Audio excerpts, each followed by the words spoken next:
get back in.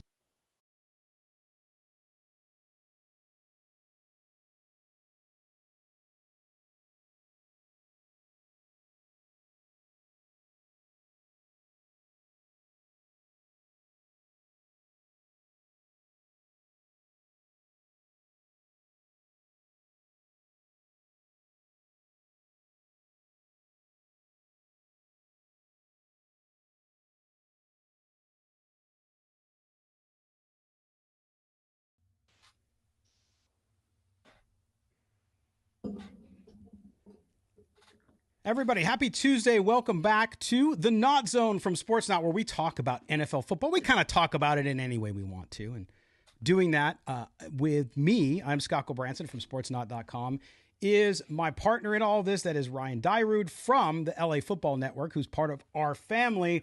Ryan, we got lots to talk about today. Some key teams that I think are question marks around, or they're really doing well. But we're going to get it all on the table, and we're just going to tell it like it is. We're not fans of these teams. We're just going to talk about them and lay it out there for folks. These are hot stories around the NFL.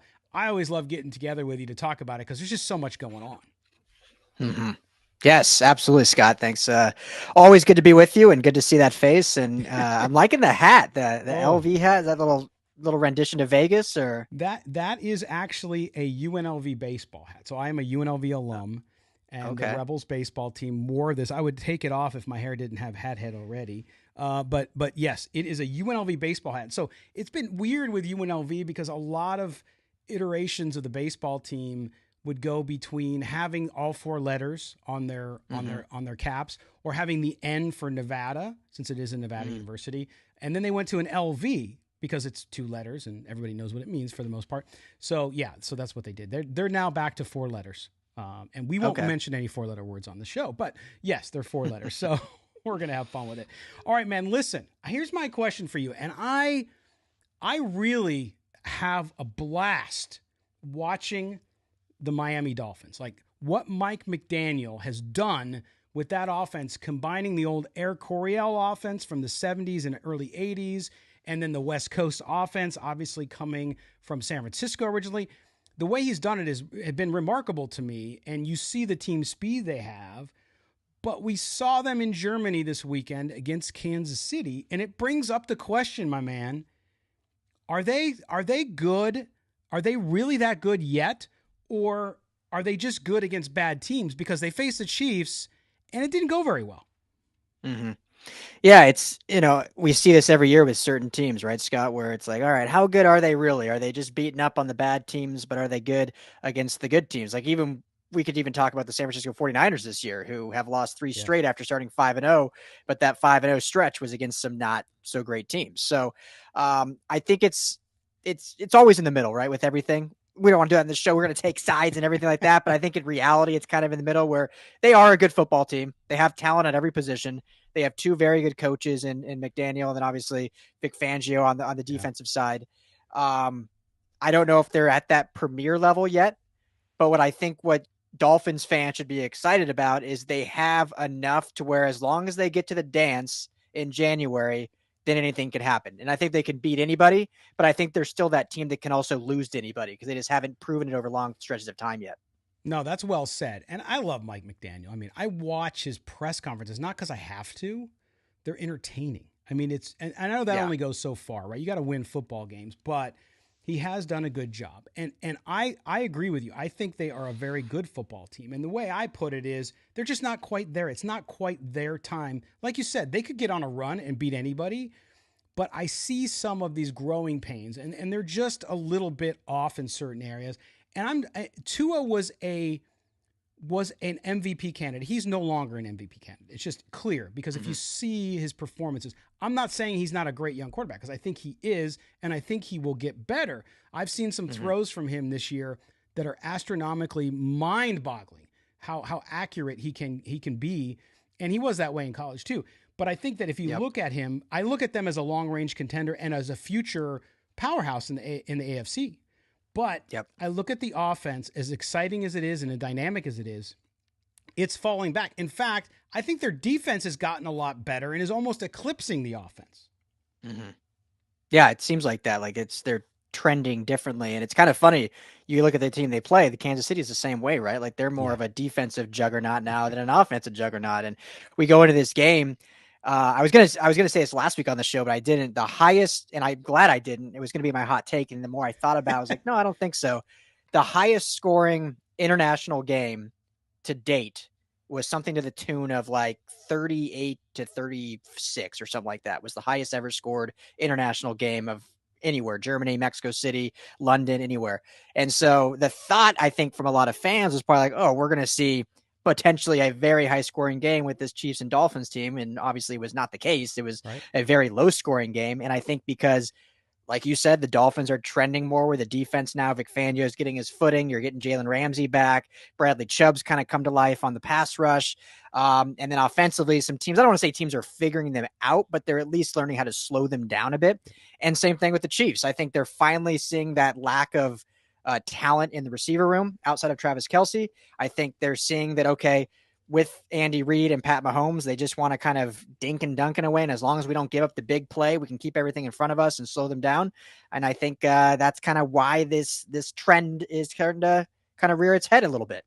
Yeah, and it's a situation where, look, it comes back to quarterback play. It just, in the NFL, I don't care how good your defense is, you have to, I mean, you talked about the 49ers earlier. It's the same example. And you look at Tua, and I'm reading the stats here because I have my notes. Yes, I actually do notes. It says under pressure against good defenses like KC, he struggles. Like 61.8 completion percentage against KC was his lowest of the season. And I think you see actually that. You see that both, actually, if you look at Mahomes, and now Hurts is being talked about as an MVP candidate, and we'll talk about the Eagles in a bit here. But if you look at them, Mahomes, Hurts, and Tua are just under pressure more, number one, and they've been worse than the league average quarterback in those situations, according to blitzes. In fact, they have a stat. You ready for this? I'm going to blow your mind with this. You may have heard this one, but I found it for the first time in prep for the show.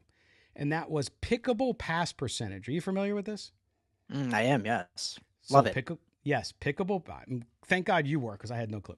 So Tua has the fourth worst pickable pass percentages at 8.9. Hurts has the sixth highest mark at 8.0, and Mahomes is 7th. So all three of those guys are struggling with that. But I think you look at this Dolphins teams, they've faced 3 teams that have a winning record so far, right? And they got out to that fast start, and all those points they scored, of course, the 70 plus with Denver and all that stuff, it wasn't sustainable. It doesn't mean that they're not a good football team or that offense still can't achieve. Like you said, when it's clicking, it can do anything it wants. At the same time, you're right. Defenses, this league catches up with you. It gives you new looks. It understands you because it sees the film. And I think that's what they're running into now. They have to start thinking of new wrinkles to put upon their wrinkles to get better. Well, and this is what I love about the NFL, Scott, and why it's the biggest sport in probably the world for sure here in the States, is it's such a week-to-week league where things can change and shift so quickly. And that's what makes it so fun to cover, because it's rare outside of a few instances where there's just a dominant team that is from, wire to wire, like the best team in football, which again, we'll talk about a little later. But you even bring up that week 2 game, the 50-point win, 70-point total game against the Broncos. And it's like, all right, is anybody going to stop the Dolphins? And can the Broncos stop anybody? And all of a sudden now here we are 5 weeks later, the Dolphins offense has rescinded a bit. And all of a sudden the Broncos have a competent defense that just beat Pat Mahomes and the Chiefs and have gone on a little 2-game winning streak. So it's just so crazy about the NFL, how it can shift so quickly. Shows how how talented all these players are, but B, how smart these coaches are, at least the good ones, that can adjust very quickly. And when you think your team is awful or woeful, it can shift very quickly. So that's what makes it fun. It's a great point, Ryan, because that's the situation. I always tell people, it's a long season. I mean, it's really long, right? So here we are in the middle of the season. And you, like you said, you go back to week 1 and 2, 3, 4, 5. Nobody was going to stop San Francisco. Nobody was going to stop Miami, right? The Buffalo Bills at the beginning of the season, another, hey, they could be a Super Bowl contender, and look at them. So it is a week by week league, and you just never know. There's always the great equalizer, unfortunately, which is injuries, right? You see injuries happen. The quarterbacks in the NFL this season, massive injuries to quarterbacks all season long. We saw another one with Daniel Jones in Las Vegas on Sunday.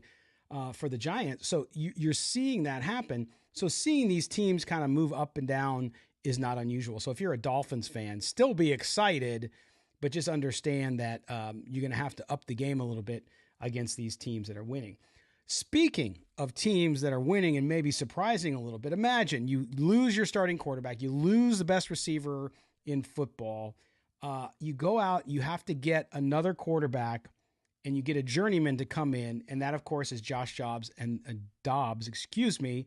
and the Minnesota Vikings. You look at this, Ryan, what do you think? Do you think the Vikings at this point, knowing that the Lions are in that division, the only other team that really matters in that division this year, when you look at them, do you believe in your heart of hearts that they are a true playoff contender?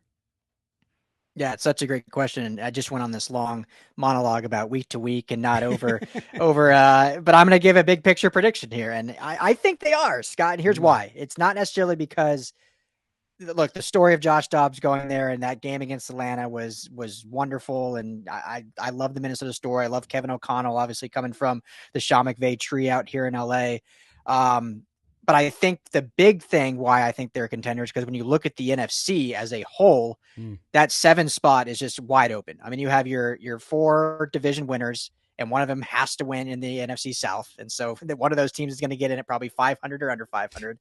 And then that 7 seed is wide open, because after that, it's anyone's ball game. So I think Minnesota, sitting right now at 4-4, absolutely has a true chance if they can at least just stay competitive and win the games that they should win against lesser opponents, and battle in the games where they're a little outmatched in terms of talent, specifically at quarterback. I think they can absolutely sneak into that 7 spot. So the NFC is just such an opportunity for one of these lesser teams, if you will, to sneak in. Now, I'm not saying they're a Super Bowl contender, but playoff contender. Yeah, I think so. Yeah. And see, I'm going to talk out of both sides of my mouth. I'm warning you now, Ryan, because I was vehemently the other way, thinking, nah, they're not a real contender. And part of that is I love the Josh Dobbs story, right? It's a great story. This guy's been everywhere. He was in Tennessee last year, and then he's what, 3 teams in less than 6 months or something like that. And you look at him and you say, okay, what a great story. And of course, comes into the game this past Sunday and leads them to victory, does an amazing job. But I just don't think he's a quarterback caliber quarterback. I don't think he can get them all the way there. I think he will play good in spots. But then I started to look at their schedule. So I was like, nah, forget about it. Then I look at their schedule. Look at this. They have the Saints 5-4, and the Saints, you know how they are. They have trouble scoring at times. They're the Broncos, then the Bears, and then the Raiders over the next 5 games. Boy, I mean, you can see all of those games. I'm not saying they're going to win them all, but they're certainly in those games. No question about it, from a talent level and where they're at. And they're going to get Justin Jefferson back apparently soon. So you look at this, and then I start to think, wow, what if the Lions started tanking? I mean, just not tanking on purpose, but what if the Lions had a key injury or whatever? I mean, it's not out of the realm of possibility. If the Lions falter at all, they could even win the division. That's how far I swept from one side. I'm not saying they're going to, and like you, I'm not saying they're going to go win the Super Bowl.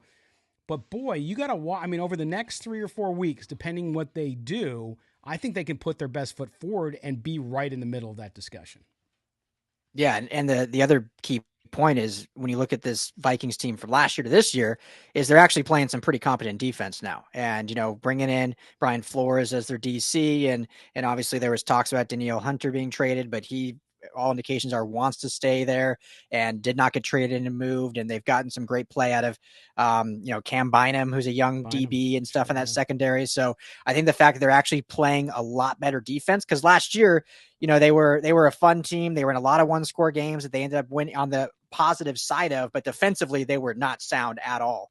And this year they're actually, as the seasons progress, they've gotten better and better and better defensively. So you kind of go into these games, especially that 5-week stretch you said, Scott, and it's like, Josh, if you can just not turn the ball over, play like really smart football, but lean on Alexander Mattison in the run game, and then lean on our defense to maybe commit some timely turnovers.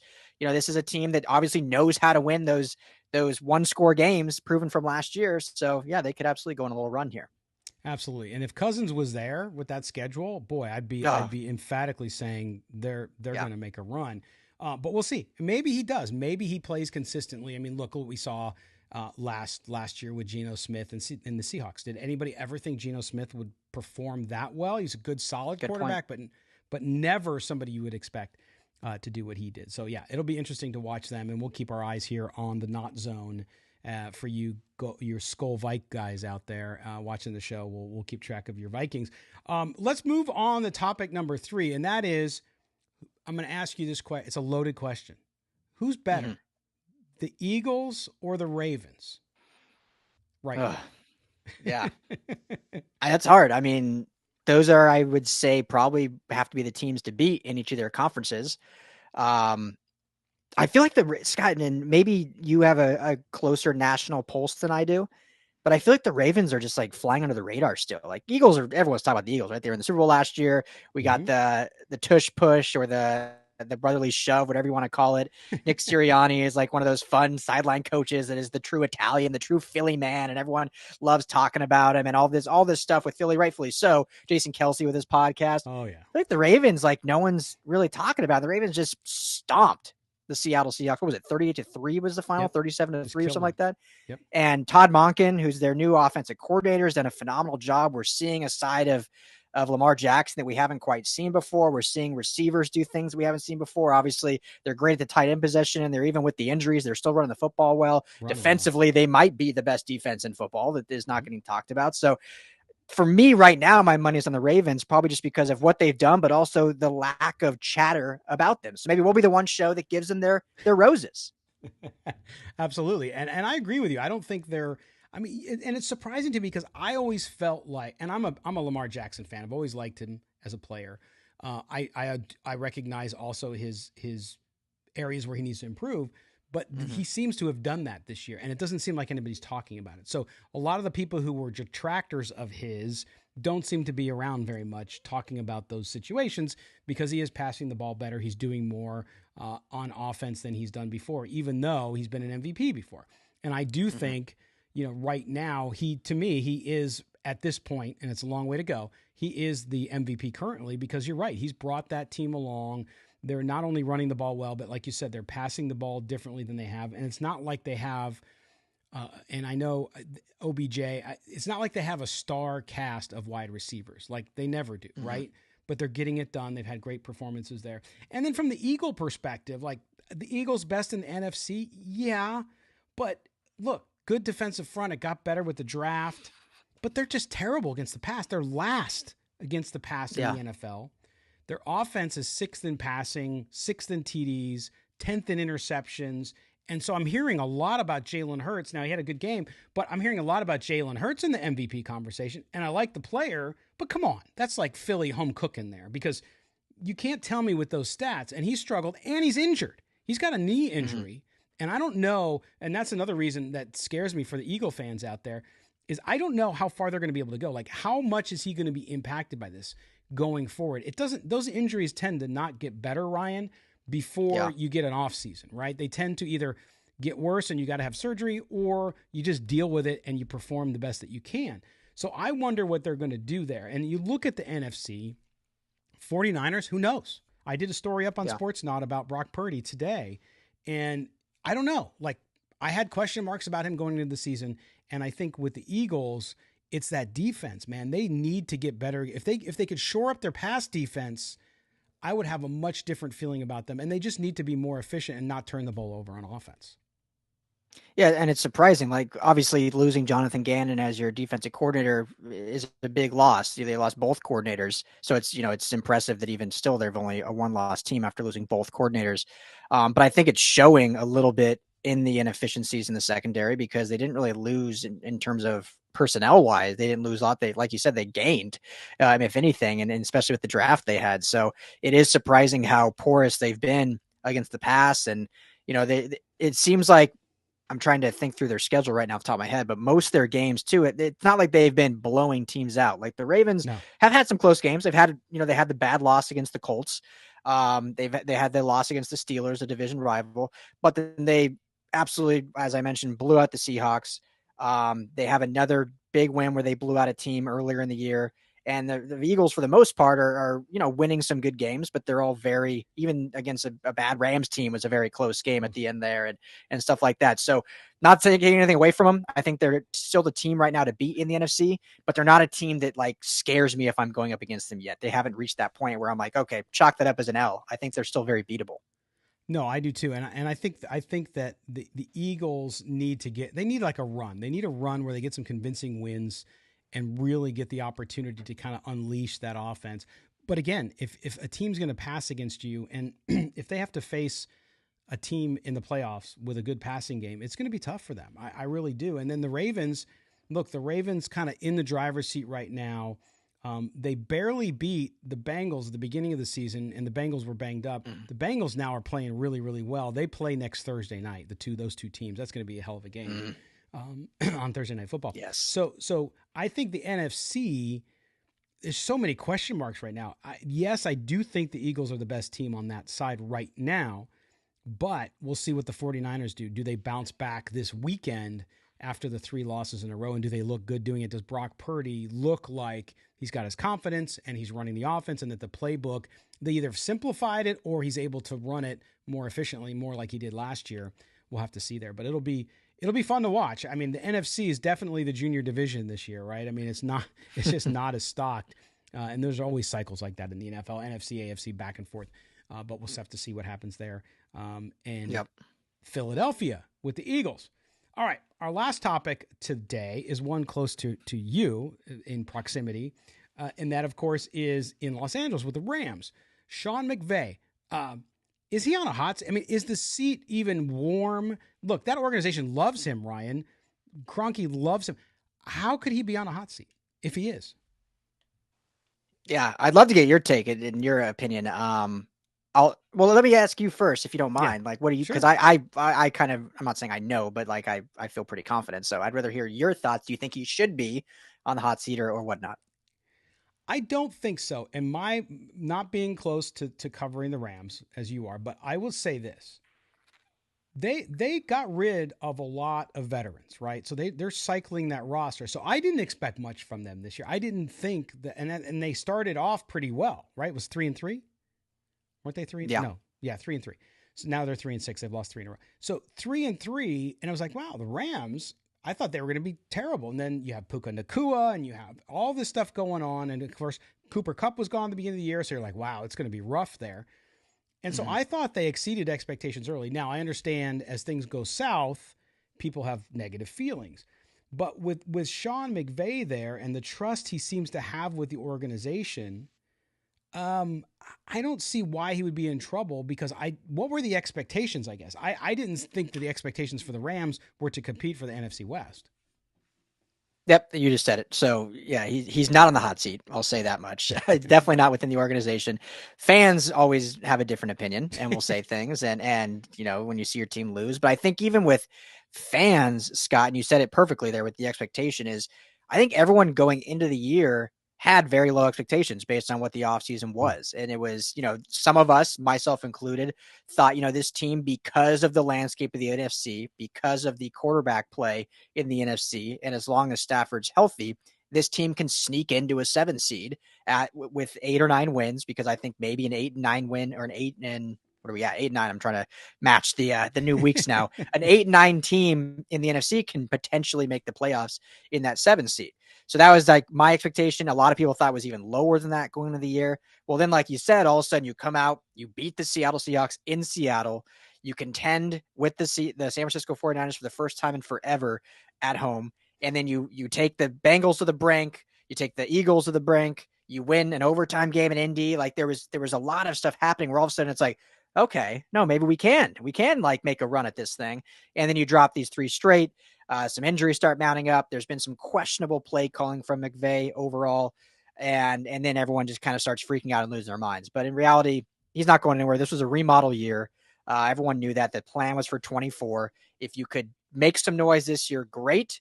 But the plan was to shed cap and build up for 24 and beyond, to go kind of an all-in year yet again in 24 or 25 at one good go until Sean McVay, hangs him up. Sean McVay, Aaron Donald, and Matthew Stafford all kind of hang it up. I said, was it last offseason, Scott, or 2 years ago? I predicted that Donald Stafford and McVay will all retire the Go with the same same. season. Wow. That was my prediction. Yeah. So I think it's still 2 or 3 years away, but I think we'll see that happen down the line. Boy, that'll be a mass exodus for Rams fans. Be like, oh my gosh, what next? But yeah, I mean, listen, I like Sean McVay.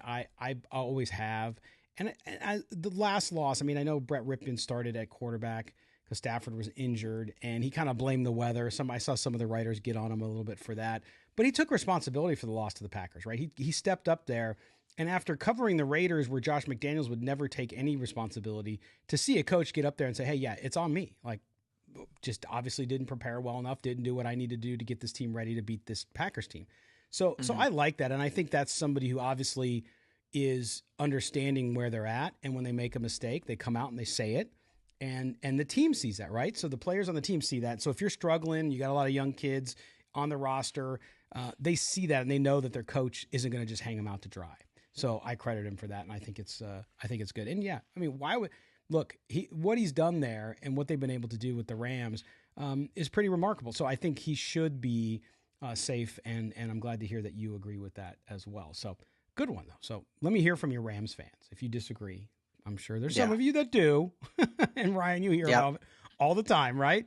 Oh yeah. So we'll see how that goes. Okay, we're coming up towards the end of the show here, but first, what we want to do every show is we're going to end this with some hot takes, right? So we got to give you something that's on our mind. Some of it might come out of left field sometimes. Who knows? I might have been cut off in traffic and suddenly I don't like Subarus. I don't know. It could be anything. But Ryan, do you drive a Subaru? No, just kidding. I do not. See, there you go. So Ryan, we're going to start with you now. So just lay it on us. Give us your hot take for the NautZone here on the 7th of November. Okay. So I was thinking about this for a while before when we were prepping the show, and I don't want it to come out. I mean, this isn't necessarily Homer, but I want to come out as this is a team I cover. So that's why I'm saying it. But I think it's a storyline that has been obviously talked about because of the talent with this team, because some of the coaching question marks, if you will, because of the slow start. And then just as of last night, because of a pretty emphatic win in the Meadowlands against the Jets. So my hot take is, and maybe this is, I don't know if this is hot or not, but I think it kind of is based on how the season's going. But I'm going to say that the Chargers, outside of the Ravens, the Chargers are the favorite of the AFC to make the Super Bowl. Whoa. Because I think they finally are starting to put things together.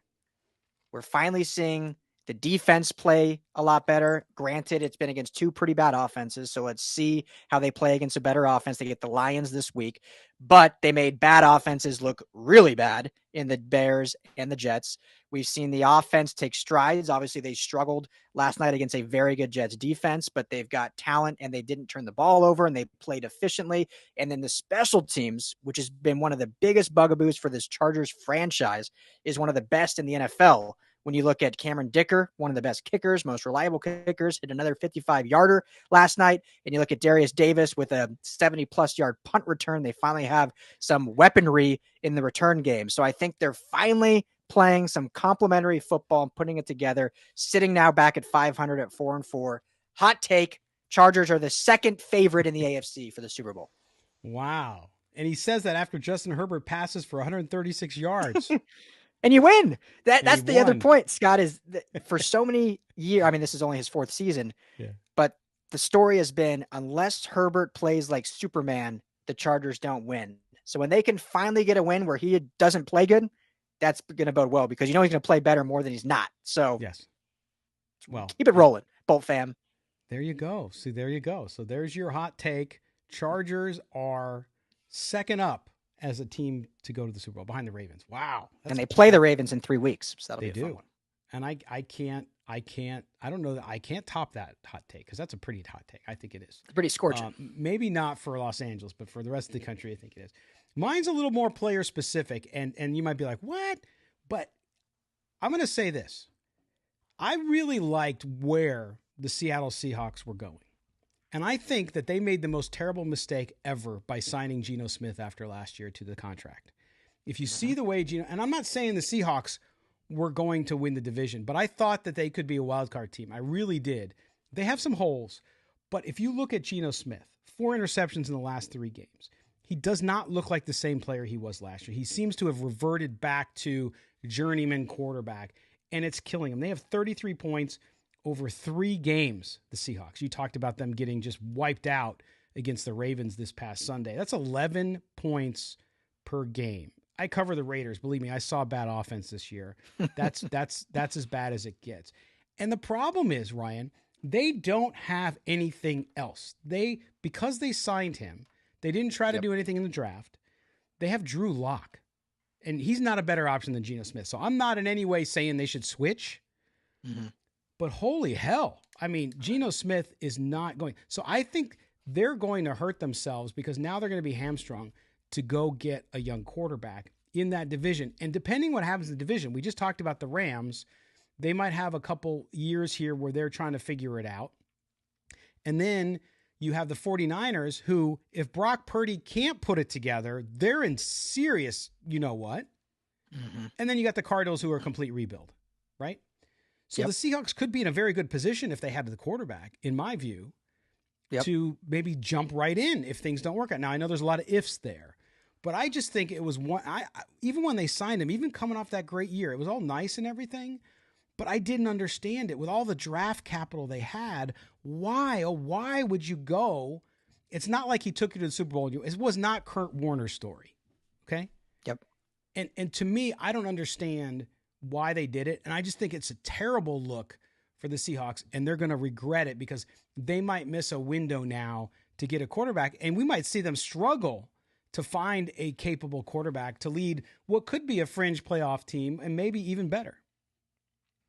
Yep. No, I wish we would have talked more in the offseason because I was the same way. I was absolutely scratching my head when they made that extension because you were on the last year of having your multiple draft picks from the Broncos in the Russell Wilson trade.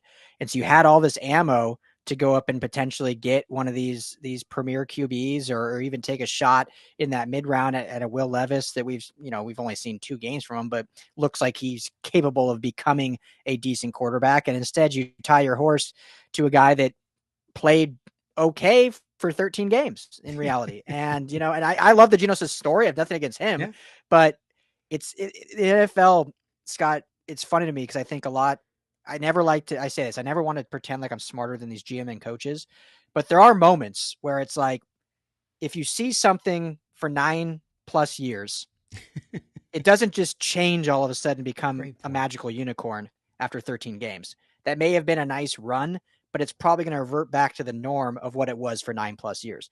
Yes. That's what Geno Smith was. So it was very fascinating to me when they extended him. And as someone that covers the Rams, it was like, okay, well, they might be better than the Rams this year, but they're not going to be better for much longer because now they're hamstrapped. And that's what blows my mind because they could have, you saw what Carolina did to move up to the number 1 pick with the Bears, right? Mm-hmm. The Seahawks could have easily done that and taken CJ Stroud or taken Bryce Young, whoever they thought. And obviously we will be back next week on our normal day on Wednesday. So make sure you subscribe to the channel here, like the video, also share it with folks and make sure you do that. And also make sure you follow Ryan on X.com. It's at Ryan Dyrud, LAFB. And you can follow me at LV Gully. And of course, make sure you follow Sportsnaut and check out all the great stuff we have up on the site. No matter what sport you're into, we got you covered, but plenty of NFL. Ryan, my friend, have a great rest of your week, and we will see you next week. Thank you, Scott. Appreciate it. See you next week. All right. For everybody here at Sportsnaut, we appreciate you being with us, and we will talk to you later, pigskin heads.